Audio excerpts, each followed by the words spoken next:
penukolo eya nye efenya jole vya ofie na mi wonaji nko nyenye du pefia komi seshi kemia gede nya jo me numa ke du kokolo akwukwo abubuto John Dramani Mahama gede amuganu to ame agbozu mekeliko be ya dogbo na togbi opefia o eye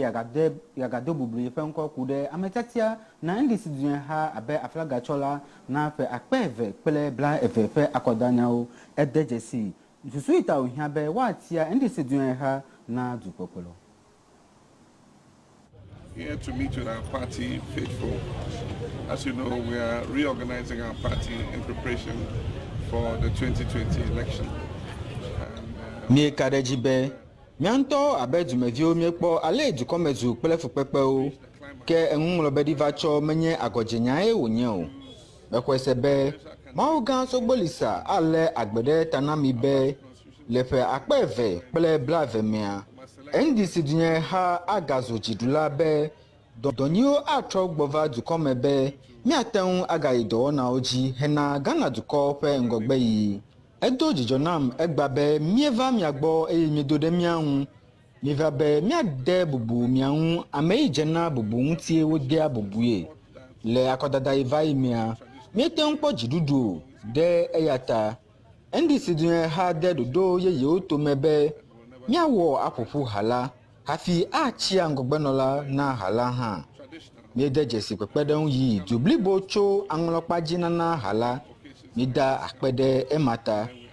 enye dekonu jizozo be miava de bubu miahu hafi azoli apon kude niyo ta ohia be wagatiam abe ngogbenola na ndc hala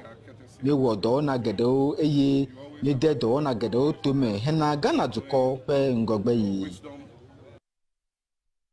nya chule dunya haofe akpajia vota serene amejo jefe gan le hocho nunana tohe abe modandon phototherapy de trafaga amuganu to mefe kogaji owo eya abe pepedon nana donoji pola hena video fe agbechichi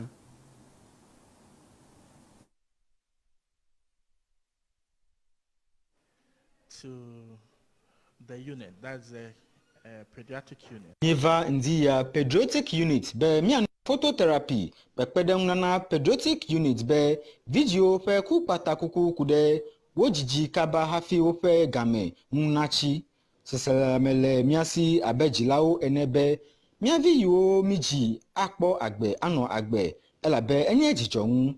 nyonu nacho fu depo jiun aseke plejivo alo le jiun ademe hafi aseke agbe na do ke le vidiji vomegbe a wa glo ne be de viaku anye nutede ameji blibo anye nu ejila adeke madibe yato emeo eyata mechodo miado kijibe miacho modan yi akpede devi machimachi ya ohun be wakpo agbe modan ya nye nuvevi de kai hia be wano anyide ko desadeji mekadeji be do fe bubu atomiafe afotofe akpede dono koji ohun. This machine being donated to the unit is something very, very important to us. We are so happy about it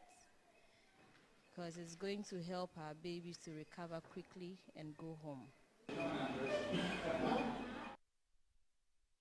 To Siki Abibu amenye NDC dunya have regional organizer le amuganu to me de jesi susuita yocho ballot box protection unit alo habobo yi alen kude akodagban le go mu eglobe jihosemele yosi na povito fedo la kodayi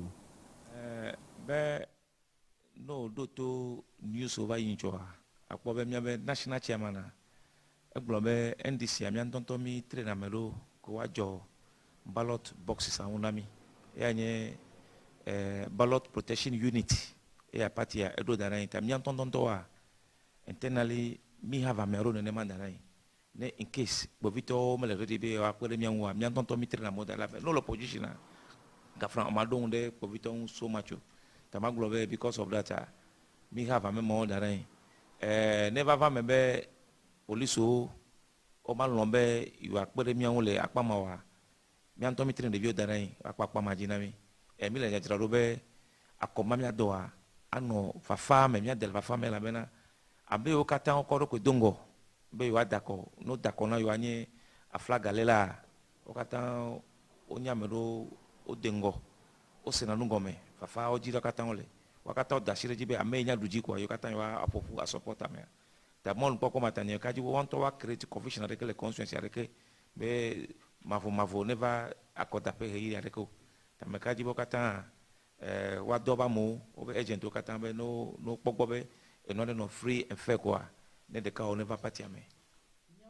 nya fe no polao e ya wu egbato han le pe o fi na mi wonaji nko ni nye do pe fia komi sechi mi no mi agbo mi gbona.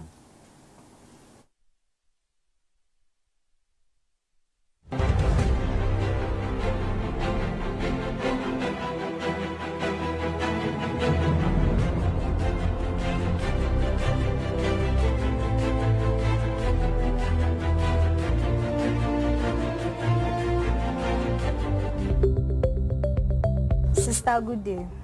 May I come up like Josa garlic mixture? Josa garlic mixture. Sister, no ma gbona onye Josa garlic mixture wonamde. Enwuro kakagaramro. Do mareva yenye lamaro no nye from. Asiona na kukunde munye. Boheva refunam yema sa Josa garlic mixture anko. Ema va flie. Awo dona muto wuro ko chachamla lamena mavedi. Ehuye yo nyo kore lamena mina Josa garlic mixture prekese elemento prekese so. Kasepe heba mixture klepe kapsa sakwa. Awo. Masiode madi hafiana na. Heya yenye Josa heba mixture klepe kapsa. Chike yade na manye fudem na wona sepo. Echa manye do no fudem na. Do tona mabale didie tona mo yemeva sachike yankova zande do vato ne maba ma do hia nya le me no vevesem le nya fa nwo me kro nya fa lim aba biele la me na me de meva zande do vato unchi oko no do dom kabakaba wonu no zam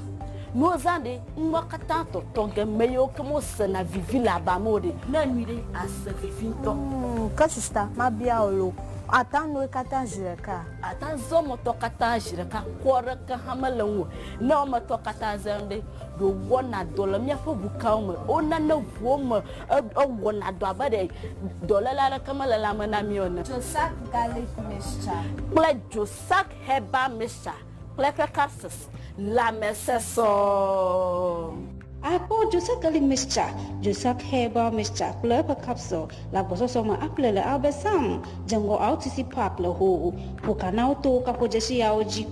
0244-923304, allo 0208-155260.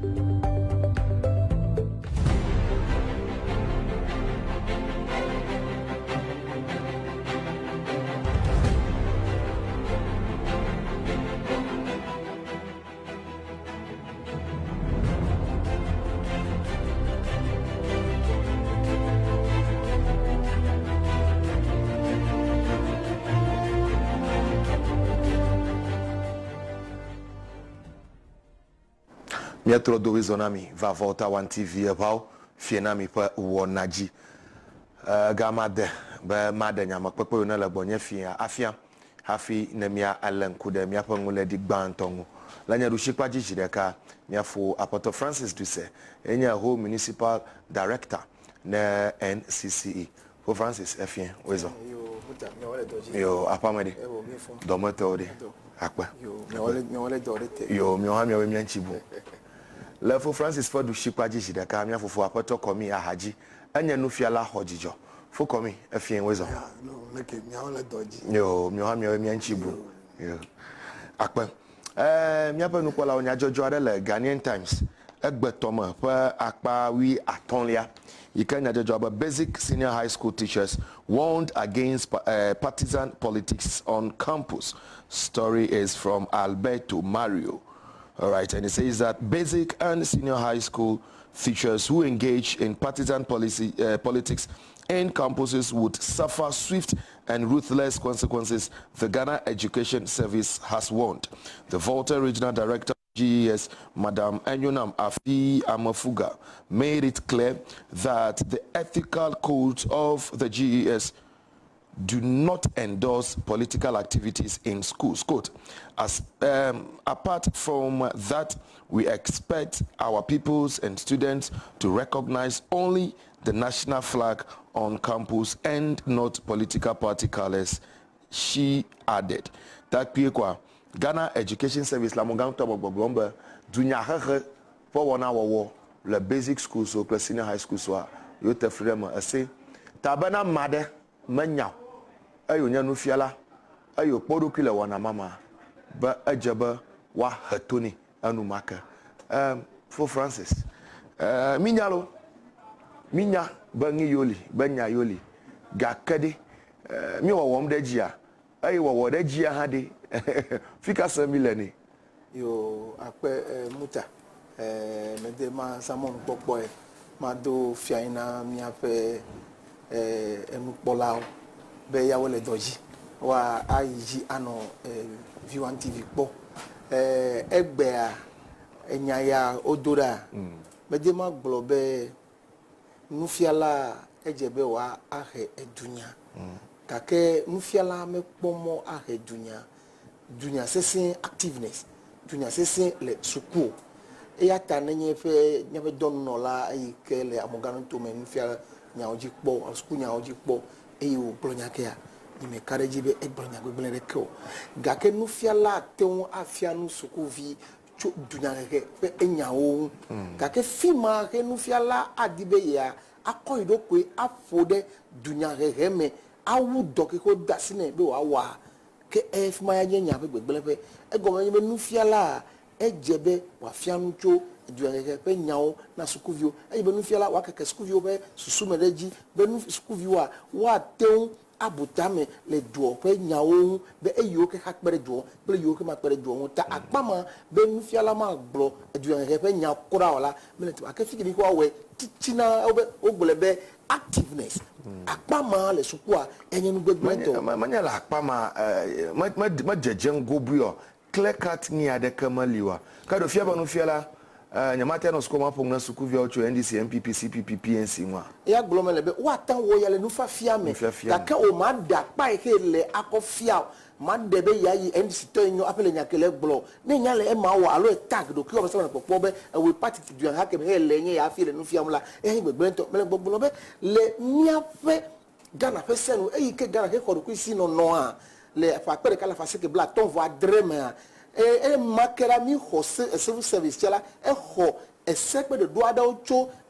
British ogbo e sema le gbogbo be ye fu do la de keme pomo agedunya le efe do wona mel e ye me pomo akodo pe awo abe anukore mandila amekeke la parejide e amare keke meji bi awo fe do e wa popo wo fe do le anukore nyenye me e anye segbanto e kemi ko e kemi je civil service gome e velia le gbogbo be duplose fa pere ka la fa se ke blase ke vo pe duplose e keke examine le gbe e fe article 284 mama à la fin avec blanc niveau ne elle gbogbo be ye vous don la de que me pomo are dunya o e wa wo dunya re pe na ne ke e ka he mo de be ma te wa wo e pe dollar no kore nyenye mo it's clear okay evelia nenye be mi ire nu fiala on top a code of conduct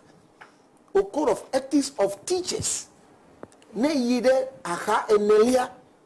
e yide mama black ton vo eneme e gbolonya town e ika le gbogbo be mejere nu fiala no wa wo abe party politics gbanto le gbogbo be nu fiala o pomo eye wa nko eye wa dako na ju ha keke ono akele gbogbo be o me pomo akodo ki o afode dunya refe nyawo mo nenyebe edibi avle ho go han la ke ejebe na ngoro agbanle tohena director general abiamo leti eto hafi yanye leave of absence ba ko fe to leti eto ala ke dunya nenyebe gbogbo ero ko ga owala eya ma to ga owala elegbo nfiala do won fia ese mare kemele do wa ya tabele gbogbo be nya ke ka pe no kele gboro e gborola e dojure gborola e gboro nyuede ga ke ba bia nye be enya yo kata o le se gba lo me e dele do wa ya te pe to nu gble fa ko